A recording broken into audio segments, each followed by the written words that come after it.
Ya, Betul, Ibu. ya, oke, baik. Mohon izin untuk memperkenalkan diri ya Ibu-Ibu. Saya dengan Bu Dini pada hari ini akan memberikan matrikulasi untuk mata kuliah kebijakan dalam praktek kebidanan. Nanti kalau kita sudah selesai matrikulasi, kita masuk ke perkuliahan biasa, insya Allah saya akan mengampu di mata kuliah asuhan kebidanan KB. Gitu. Jadi nanti sampai di profesi pun insya Allah yang saya ampu adalah di departemen untuk di kontrasepsi dan keluarga berencana begitu. Ya, baik mungkin ibu-ibu hari ini ada yang sedang sambil beraktivitas di tempat praktek maupun di tempat yang lain, monggo bisa sambil menyimak materi pada hari ini. Nanti insya Allah akan ada akses record yang bisa untuk disimak kembali barangkali hari ini belum bisa mengikuti secara maksimal. Begitu ya. Baik, untuk mempersingkat waktu, saya mohon izin untuk share screen. Materi hari ini, PowerPoint-nya sudah didapat ya, insya Allah sudah saya titip melalui KMK. Oh, sebentar, sebentar. Stop share.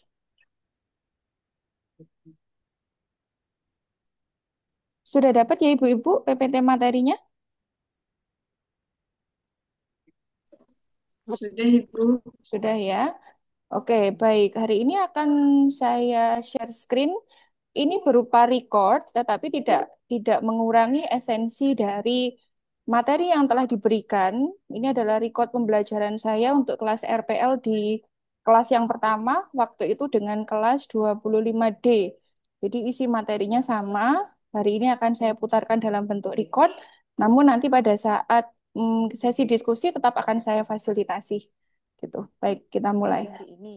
Insya Allah ini materinya juga bukan materi baru ya sebenarnya, tapi yang namanya matrikulasi kan memang tujuannya untuk warming up, untuk mengingat kembali memori yang dulu barangkali di D3 juga sudah pernah disampaikan, kemudian terjeda bekerja, sekarang menempuh dunia pendidikan lagi, maka kita mengingat lagi teori-teori yang sebenarnya saya yakin sudah pernah didengar dulu waktu di tahapan D3, begitu.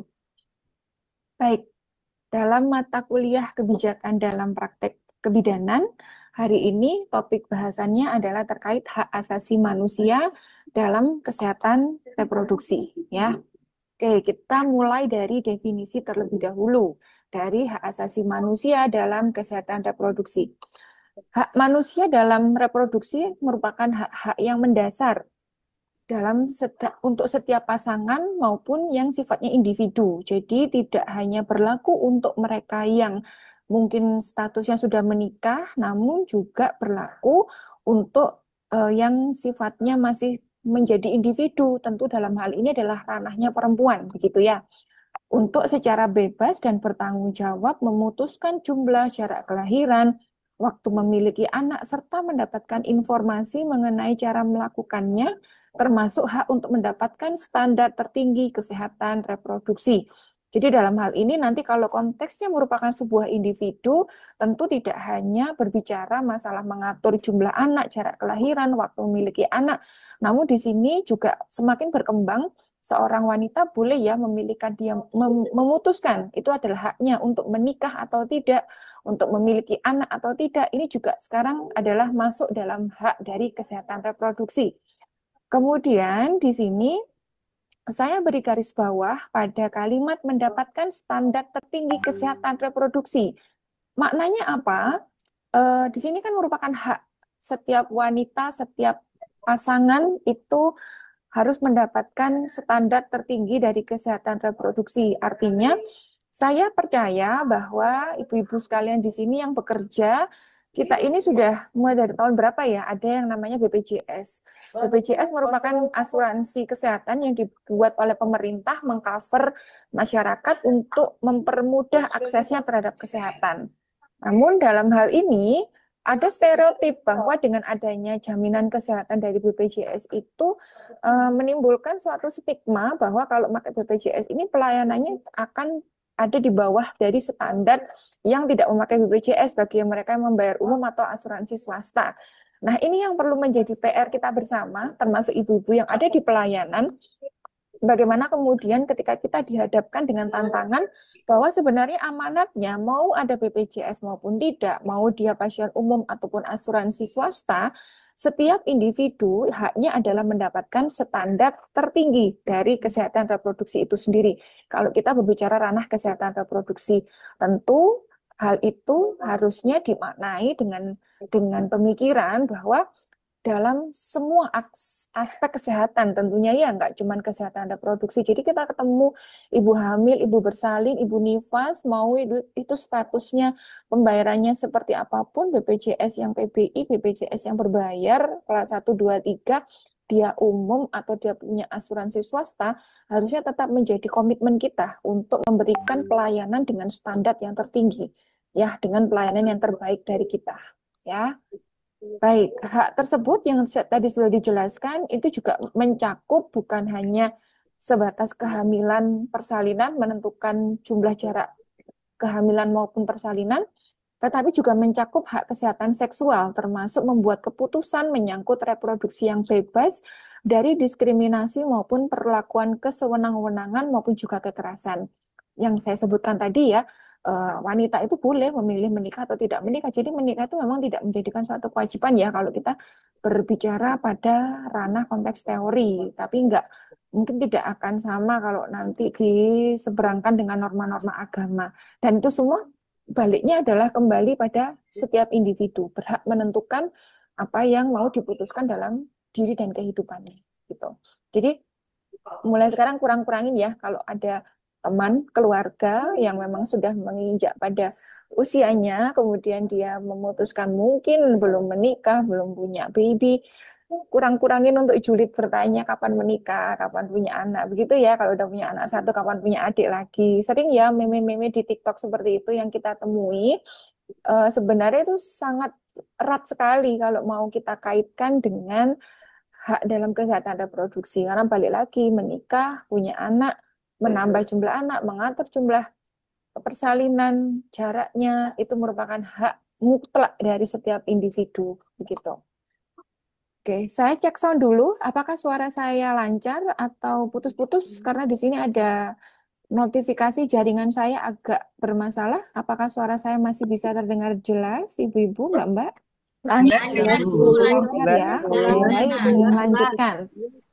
Berikutnya adalah peran bidan dalam menegakkan hak asasi manusia terkait reproduksi. Di sini kita bisa melihat kembali pada Permenkes nomor 28 tahun 2017. Mohon maaf, Bu, putus-putus, Bu. Oke. Apakah suaranya terputus-putus, Ibu-ibu? Tidak, Bu. Tidak ya? Jelas, Bu. Oke, oke. Jelas, Bu. Iya, iya, baik. Juga putus-putus, Bu. Kita tunggu sebentar. Masih putus-putus suara Bu Dini? Putus sekarang, teman-teman yang Sudah jelas. Oke, Jelas, Bu. baik. Jelas, Bu. Saya lanjutkan ya. Jelas. Jelas, Bu Dini. Di Permenkes nomor 28 tahun 2017 tentang izin dan penyelenggaraan praktek bidan di pasal 18 yang di sana menjelaskan tentang penyelenggaraan praktek kebidanan, kewenangannya adalah pada pelayanan kesehatan ibu, anak, kemudian kesehatan reproduksi perempuan, dan juga keluarga berencana. Kemudian kita fokus nanti di poin yang C ya, di pelayanan kesehatan reproduksi, karena ini hak asasi manusia dalam kesehatan reproduksi. Nah, kemudian dilanjutkan nanti di pasal 21, penjelasan tentang pelayanan kesehatan reproduksi yang dimaksud pada poin C tadi, ya, yang dimaksud di poin C ini ya itu dilanjutkan di pasal 21. Di sana didetailkan bahwa kewenangan bidan adalah memberikan penyuluhan dan konseling kesehatan reproduksi perempuan dan keluarga berencana dan kemudian pemberian alat kontrasepsi oral maupun juga kondom. Sedangkan kewenangan untuk IUD dan implan nanti bisa di cross check pada pasal 25 di huruf A. Jadi kalau kita mau mengacu bidan itu kalau mau ngurusi kesehatan reproduksi perempuan, payung hukumnya yang mana? Ini jawabannya ya. Ada di Permenkes nomor 28 tahun 2017, ada di pasal 18, kemudian di pasal 21, dan juga di pasal 25. Ini payung hukum kita kalau misalnya muncul suatu pertanyaan bahwa kalau bidan itu mau mengurusi ranahnya kesehatan reproduksi, payung hukumnya yang mana tercantum di sini ya. Oke, kita lanjutkan. Lalu peran bidan dalam menegakkan hak asasi manusia pada kesehatan reproduksi berarti komposisi di dalamnya antara lain melakukan konseling tentang seksualitas, kehamilan, alat kontrasepsi, konseling tentang infertilitas, penyakit menular seksual termasuk HIV/AIDS, pendewasaan usia perkawinan dan juga pendidikan seksualitas maupun juga gender. Jadi di sini kalau kita berbicara poin A sampai dengan poin G, tentu Nah, tidak semua dari peran kewenangan bidan contoh ini kalau yang setunggal kalau dibandingin apa katakan 5.000 malam ya. ada yang bocor ya suaranya. Sebentar, saya cek dulu. 10.000-an. Enggak apa-apa. Pulang kerja kalau sore-sore kadang Bu Bidan mampir dulu ya ke pasar, nanti nyampe rumah masak gitu. Oke, enggak apa-apa. Monggo sambil dilanjut aktivitasnya. Saya lanjutkan dari 8 aspek pada pembinaan kesehatan reproduksi ini, tentu tidak semua kita lakukan kewenangannya secara mandiri ya.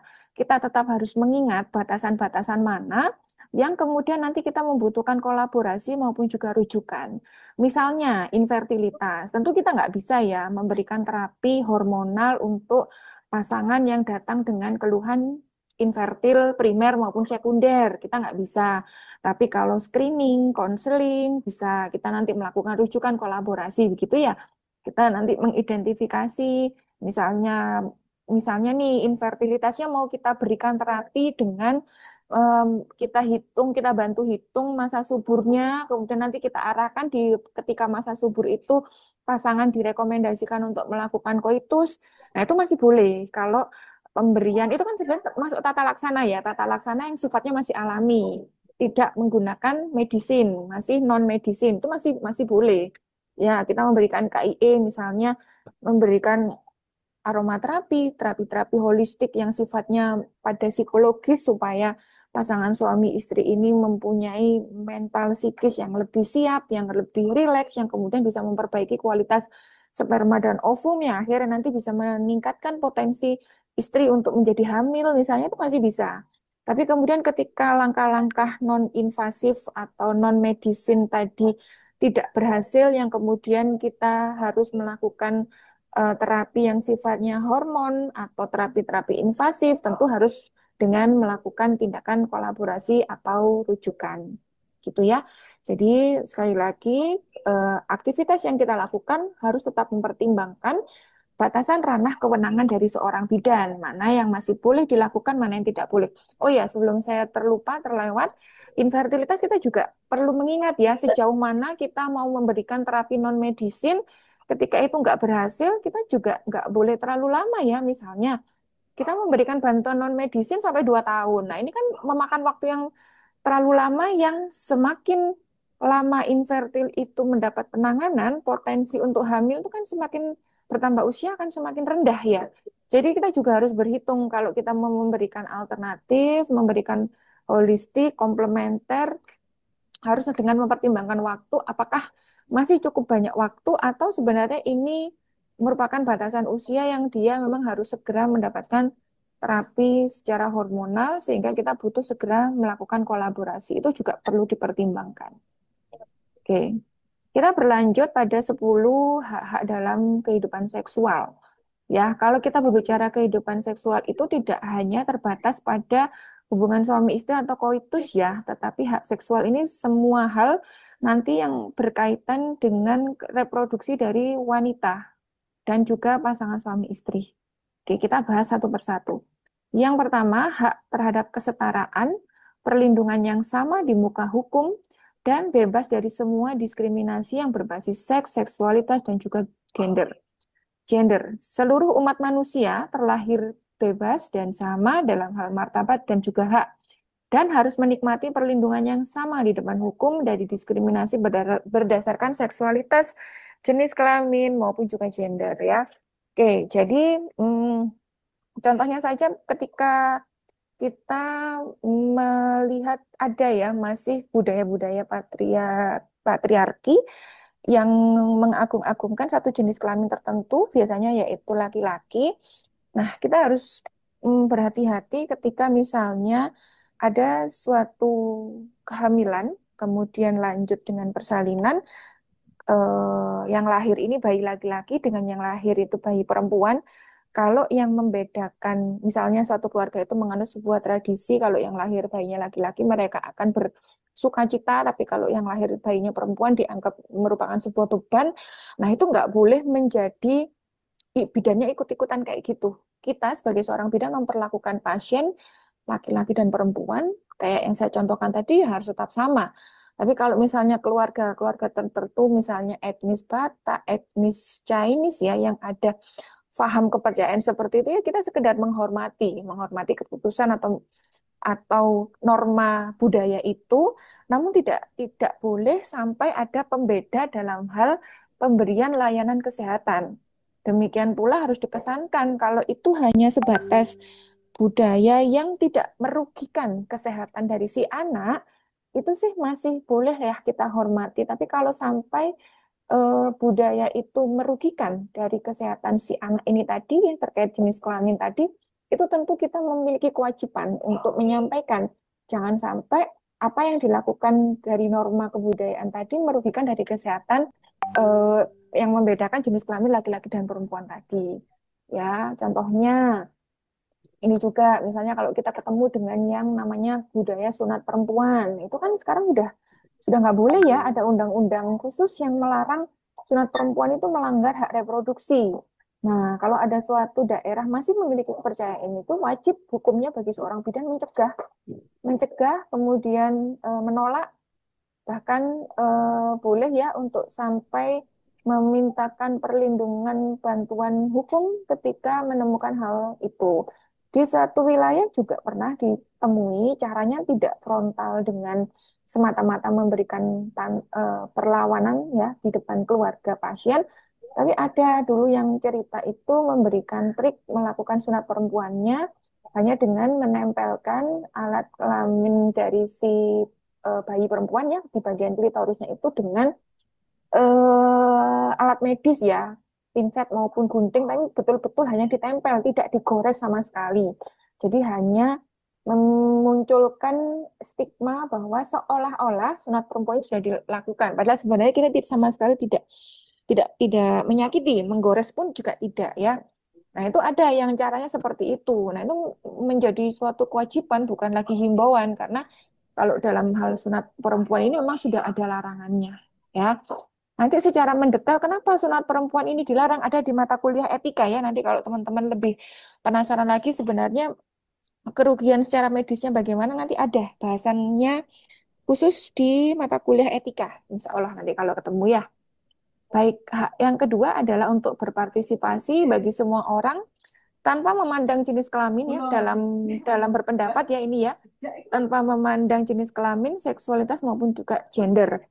Semua orang berhak berada dalam lingkungan yang memungkinkan mereka untuk berpartisipasi dan berkontribusi secara aktif, bebas, bermakna pada aspek kehidupan manusia di masyarakat dalam lingkup ekonomi, sosial, budaya, politik di tingkat lokal, nasional, regional, internasional, melalui pembangunan di mana hak asasi manusia dan kebebasan dapat diwujudkan.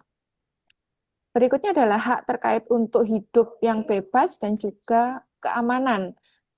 Semua dari kita manusia ini berhak untuk punya kehidupan yang merdeka, bebas dari siksaan, kekejaman, perlakuan tidak manusiawi, merendahkan sesama manusia, terutama yang berkaitan dengan jenis kelamin, usia, gender, orientasi seksual, status perkawinan, riwayat hubungan seksual, perilaku seksual yang benar atau salah, status HIV/AIDS, dan sebaiknya memperoleh hak untuk memanfaatkan seksualitasnya bebas dari kekerasan dan pemaksaan. Ya, dalam hal ini bukan berarti kalau kita ketemu, kalau di sini ada perilaku seksual ya, benar atau salah.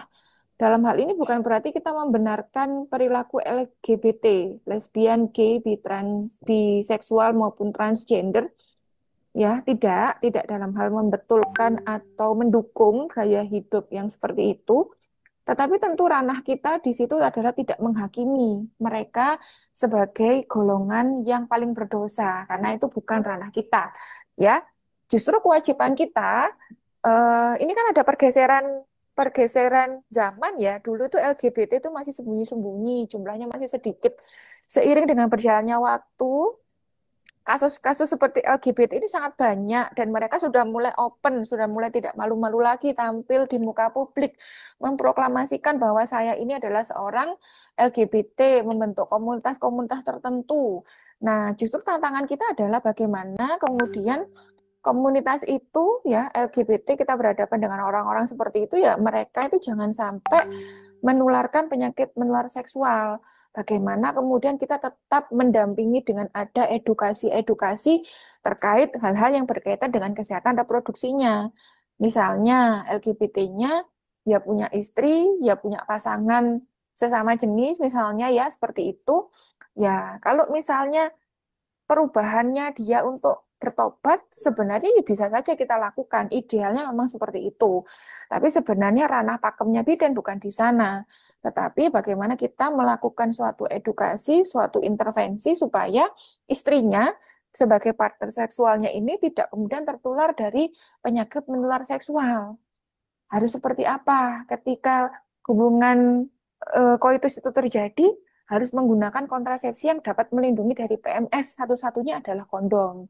Nah, ke sana arahnya. Jadi kemudian kalau pertentangan terhadap LGBT kelompok pekerja seks komersial ya, kita nggak bisa serta-merta pada ranah menghakimi, menyalahkan, sampai dengan menyuruh mereka frontal berhenti, nggak bisa sendirian ya. Bidan tetap harus membutuhkan payung hukum kalau misal arahnya ke sana. Dan saran saya sih kita tetap di ranah kita aja, yaitu pada ranah di kesehatan reproduksinya. Ya, karena panjang banget nanti ceritanya kalau kita berbicara, katakanlah kelompok pekerja seks komersial, kita nyuruh dia berhenti, itu pasti akan muncul pertanyaan, saya makan pakai apa? Apakah kalau saya disuruh berhenti jadi PSK, Bu Bidan mau ngasih saya duit tiap hari? Bu Bidan mau kasih saya pekerjaan lain, ya, membukakan saya lapangan pekerjaan? Nah, kalau kita ditanya kayak gitu kan jadi ikut bingung ya. Bu Bidannya mau ngasih kerjaan apa nih sama Mbak PSK-nya, misalnya gitu. Nah, jadi sebaiknya konteksnya ya nggak ke sana, karena ranah kita juga bukan di sana terkait itu merupakan penyimpangan, itu berdosa, mereka harus berhenti. Nggak, kita nggak bisa kerja sendiri. Ada dinas sosial, ada dinas-dinas terkait yang harus selalu bergandengan untuk menyelesaikan masalah-masalah seperti itu. Gitu ya. Oke, yang keempat adalah hak untuk keleluasaan pribadi. Semua orang mempunyai hak untuk tidak menerima gangguan yang sewenang-wenang terhadap kehidupan pribadi, keluarga, tempat tinggal, dokumen pribadi atau sejenisnya, dan hak yang leluasa untuk pribadi yang mana penting bagi pemanfaatan otonomi seksualnya. Ya, keleluasaan pribadi di sini disangkut pautkan juga dengan dokumen pribadi, hati-hati dengan rekam medis ya. Rekam medis merupakan suatu dokumen yang sifatnya rahasia. Di sana ada informasi medis yang tidak semua orang boleh melihat. Bahkan yang statusnya keluarga pun juga tidak semua keluarga pasien itu bisa mengakses dari dokumen rekam medis. Harus dilihat kembali siapa yang berhak kita tunjukkan mengetahui data dari rekam medis. Kalaupun itu keluarga, biasanya kalau yang sakit atau yang mendapatkan perawatan ini seorang istri, ya suaminya yang berhak mendapatkan informasi dari dokumen pribadi atau rekam medis tadi. Ya, di luar dari itu biasanya ya tidak semua, walaupun itu keluarganya, ibu, mertua, nenek, kakek, bude, pakde, paman, tidak semuanya bisa mengakses dokumen pribadi. Yang diperbolehkan adalah yang tertentu atau yang telah mendapatkan izin persetujuan dari pasien atau klien itu sendiri. Nah, itu hati-hati ya. Termasuk kita nih sesama sejawat sejawat tenaga medis.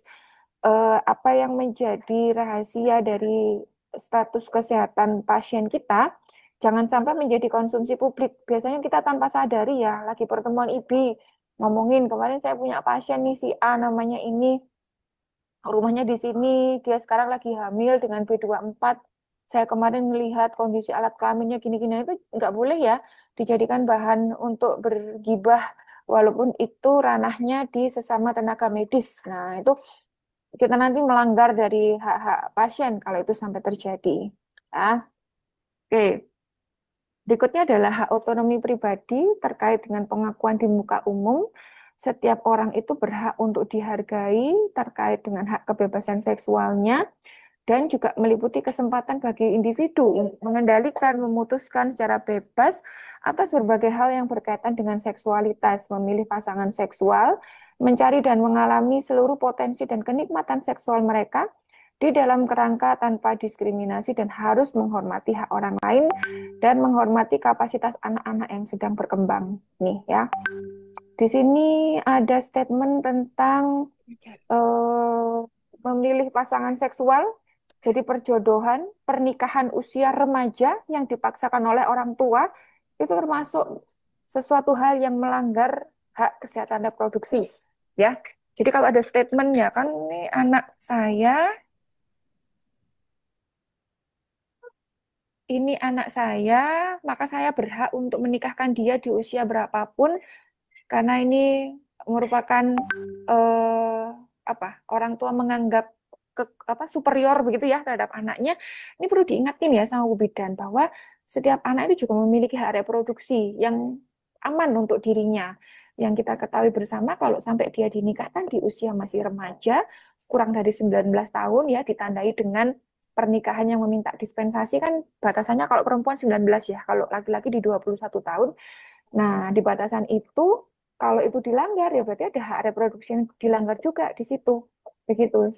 Kemudian ada potensi dan kenikmatan seksual. Jadi jangan lagi merasa tabu ya, Bu Bidan, kalau misalnya ada klien yang berkonsultasi, ingin berdiskusi tentang yang namanya orgasme misalnya ya, atau kenikmatan seksual, pasangan-pasangan baru mungkin yang mendiskusikan terkait hal ini. Ini jangan dianggap sesuatu yang tabu, jangan dianggap sebagai sesuatu, ah kan kalau masalah hubungan seksual itu kan perempuan atau manusia itu akan bisa dengan sendirinya. Nggak lagi dipandang seperti itu ya, tetapi memang kenikmatan dalam suatu hubungan seksual ini juga menjadi hak terutama biasanya bagi perempuan. Karena perempuan itu jangan sampai hanya dijadikan sebuah objek. Dijadikan sebuah objek maksudnya bagaimana? Ya, tidak diperdulikan lagi apakah dia tuh merasa nyaman atau tidak, kesakitan atau tidak. Itu tidak diperdulikan. Yang penting laki-laki mendapatkan kenikmatan itu sudah nggak zaman kayak gitu. Ya, rasa nyaman dalam suatu hubungan seksual, kenikmatan, kalau kita nggak ngomong kenikmatan, setidaknya tidak menimbulkan rasa sakit ya. Kalau kita nggak ngomong masalah orgasme, setidaknya ada timbul kenyamanan. Nah, kalau ngomong masalah kenyamanan, perlu warning juga ini bagaimana misalnya wanita TM1 ada resiko abortus kalau dilakukan koitus dengan penetrasi sperma keluar di dalam. Nah, ini kan termasuk edukasi seksual juga ya. Kemudian ibu nifas, kapan boleh melakukan hubungan seksual yang pertama? Jangan hanya terpatok pada teori yang mengatakan nifas itu selesai di hari ke-40 atau ke-42. Jadi setelah hari ke-40, ke-42, lokea sudah bersih, itu boleh melakukan hubungan seksual. Tidak hanya itu, kita harus melihat secara psikologis kesiapan dari seorang ibu. Kita harus melihat kondisi dari jahitan perineumnya. Kadang ada lebih dari 40 hari, kalau memang jahitan perineumnya banyak, di sana ibunya masih ada trauma, jangan buru-buru dilakukan koitus. Bagaimana triknya? Diajarkan yang namanya memasukkan satu jari tidak nyeri, memasukkan dua jari tidak nyeri. Itu diajarkan dulu kepada ibu dan diberikan pemahaman juga pada suaminya, agar kemudian pemahamannya jangan sampai istri saya kan udah bersih, sudah nggak nifas lagi, sudah selesai masa nifasnya, jadi bisa melakukan hubungan seksual. Kita harus ingat bagaimana kondisi psikologis dari seorang istri itu merasa siap, nanti tidak timbul rasa sakit, dan juga jangan lupa dipeseni kontrasepsi. Jangan sampai nanti ternyata ibunya ini nggak menyusui eksklusif, jadi nggak dapat perlindungan dari metode aminorelaktasi, dilakukan hubungan seksual, tahu-tahu nanti bulan depannya lagi ibunya hamil, nanti terjadi kesundulan. Nah, ya, jadi nggak cuman kita ngomongin hubungan seksual, nggak cuman masalah kenikmatan orgasme yang dinikmati laki-laki dan perempuan. Banyak hal ya yang kita bisa nanti menjaga dari hak-hak si wanita itu sendiri. Termasuk tadi sampai arahnya menyiapkan kontrasepsi. Nah, itu contoh situasinya seperti itu. Ya, kita lanjut poin yang keenam adalah hak untuk kebebasan berpikir, berpendapat, berekspresi. Setiap orang itu punya hak untuk menjalankan kebebasan berpikir, berpendapat, baik itu di dalam hubungan seksual, orientasi seksual, identitas gender, hak seksual, tanpa gangguan sewenang-wenang maupun pembatasan berdasarkan keyakinan pada budaya yang dominan, ideologi politik, konsep yang membedakan struktur moral, pelayanan kesehatan, dan jaminan keamanan pada masyarakat ya. Mirip seperti hak reproduksi yang poin nomor 4 tadi ya, eh, punya kebebasan untuk mengemukakan pendapatnya, baik itu terkait kapan mau melahirkan, kapan mau menikah, orientasi seksual, memang itu hak. Ya, memang itu hak. Memang agak agak sulit ya kalau kita nanti itu ketemu sama yang namanya norma agama, di mana saya yakin di dalam Islam ya memang tidak diperbolehkan yang namanya LGBT itu adalah sebuah dosa, sesuatu yang haram. Tapi kita sebagai seorang bidan harus bijak ya ketika menyikapi itu sebagai seorang profesional bidan, kita harus tidak boleh Bu Bidan itu langsung mengganti identitasnya menjadi ustazah atau bunyai begitu ya. Kalau kita lagi pakai jaketnya jaket bidan ya hak reproduksinya, ya hak terkait kesehatannya yang kita pakai. Kalau kita lagi jadi misalnya nih kita itu Bu Bidan juga pemiliknya ponpes atau kita itu bunyai ya monggo kalau mau memakai ajaran agama juga sebagai landasan kita memberikan konseling atau edukasi. Tapi ketika jaket kita adalah jaket seorang nakes, seorang bidan, tentu tidak boleh dicampur adukkan dengan budaya maupun ajaran agama gitu. Poin ketujuh, hak untuk sehat dan memiliki manfaat dari kemajuan ilmu pengetahuan. Nah, ini yang tadi ya, berkaitan dengan BPJS tadi juga. Setiap orang itu punya hak untuk sehat. Jadi, semua warga negara itu sebenarnya punya perlindungan untuk akses kesehatannya. Kalau warganya miskin, ya ada yang namanya BPJS, kemudian iurannya dibayari oleh pemerintah. Itu kan ada.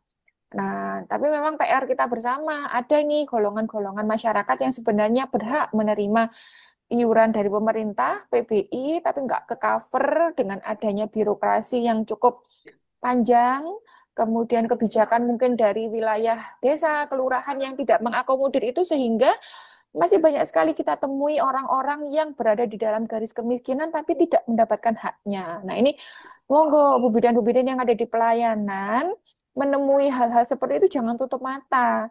Walaupun kita nggak memiliki kewenangan atau akses, tapi setidaknya hal-hal seperti itu ya diakomodir, hal-hal seperti itu coba difasilitasi. Berhasil atau tidak berhasilnya itu urusan nomor dua, tetapi niatan kita harus diluruskan dulu ya untuk kalau ketemu dengan orang-orang seperti itu yang tidak mendapatkan haknya, jadilah seorang bidan yang memiliki empati, memiliki simpati untuk kemudian kita membantu memberikan akses baik itu pasiennya mau kita edukasi, kita arahkan petunjuknya dia harus bagaimana step by stepnya maupun berkoordinasi dengan pemerintah atau dinas terkait untuk dapat memfasilitasi orang-orang yang semacam itu.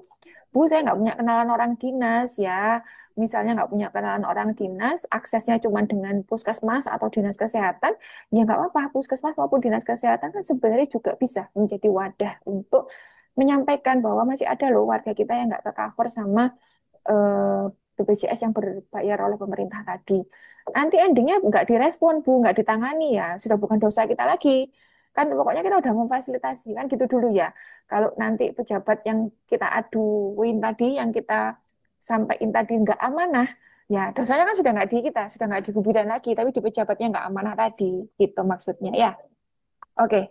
Kedelapan, hak untuk pendidikan dan informasi. Semua orang itu punya hak juga dalam pendidikan dan informasi secara umum, termasuk juga pendidikan seksual yang komprehensif, yang penting, dan bermanfaat untuk menjalankan kewarganegaraan secara lengkap, sejajar, dan dalam ranah privasi umum maupun juga politik.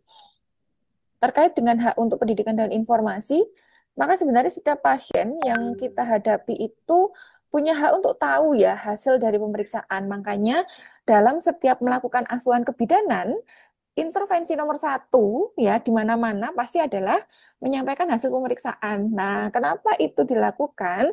Karena nomor satu adalah terkait hak dari setiap pasien itu untuk tahu kondisinya itu seperti apa, hasil pemeriksaan saya seperti apa. Jadi di pelayanan kalau kita ketemu sama seorang bidan yang setelah melakukan pemeriksaan ya anamnesa data subjektif, pemeriksaan data objektif, kita tentukan analisanya, asesmennya, diagnosanya ditegakkan, kemudian intervensinya ujuk-ujuk langsung ngasih obat misalnya ya, iya udah Ibu obatnya dikasih ini, minumnya sekian-sekian begitu ya, atau langsung dilakukan misalnya langsung nih ibunya datang-datang mau KB langsung pasang IUD, langsung pasang implan tanpa kita berikan edukasi informasi, berarti kita sudah melanggar haknya pasien untuk mendapatkan informasi.